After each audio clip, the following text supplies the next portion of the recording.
ఇలా mutton fry తయారు విధానం చేద్దాం. మటన్ ఉడకబెట్టిన ఫస్ట్ ఒక 4 విజిల్ వచ్చేదాకా. అంతలోపు ఉల్లిగడ్డ పోపు చేసుకుందాం. ఒక 3 పావుల నూనె వేసుకుందాం.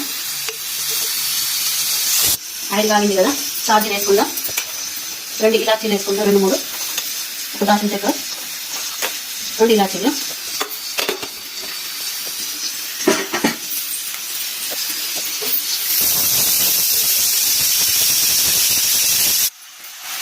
మూత పెడదాం. కొంచెం ఉల్లిగడ్డ ఫ్రై అయింది కదా, మటన్ కూడా మంచిగా ఉడికింది. పక్కకు పెట్టేద్దాము. మెంతాకు వేసుకుందాం. కట్ట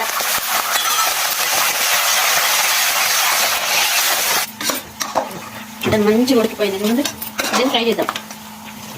పసుపు వేద్దాం, 1 స్పూను ఉప్పు వేద్దాం, అల్లం, ఎల్లిపాయలు, గసాల, కొబ్బరి మిక్సీ పెట్టిన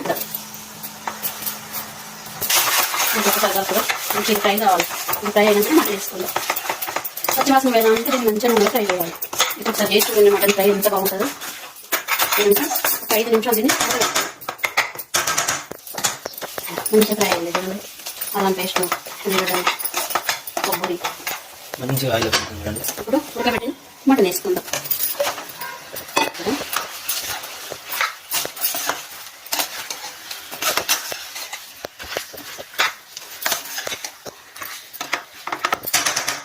ఒకసారి మంచిగా ఆయిల్ పైకి వేసుకుందాం. కారం వేసుకుందాం. 1 చెంచా కారం. చాలా మంచిగా కలుపుదాం.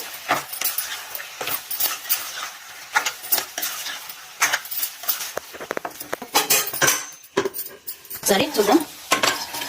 కొంచెము ఉప్పు వేసుకుందాం. అప్పుడు కొంచెం వేసినాం కదా, కొంచెం ఉప్పు వేసుకుందాం. కొంచెం ధనియా పౌడర్ వేసుకుందాం. ఒకసారి మంచిగా మూత పెడదాం. చూద్దాం, ఒకసారి చూద్దామా. పైకి ఆయిల్ వేద్దాం. ఇంకా ఫ్రై అవుతాను. ఇంకా 2 చెంచాల వాటర్ వేసుకుందాం.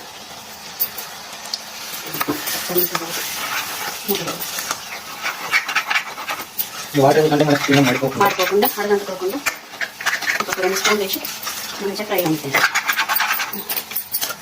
మంచిగా ఫ్రై అవుతుంది చూడన్నమాట. సరే కొద్దిగా వచ్చింది. మంచిగా ఫ్రై అవుతుంది. చపాతీలకు, పూరి అయినా, అన్నంలోకైనా,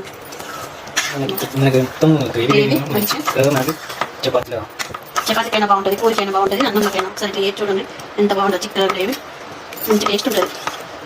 ఒకసారి నచ్చింది ఇట్లా వేసుకొని చూడండి. కొత్తిమీర వేసేద్దాం.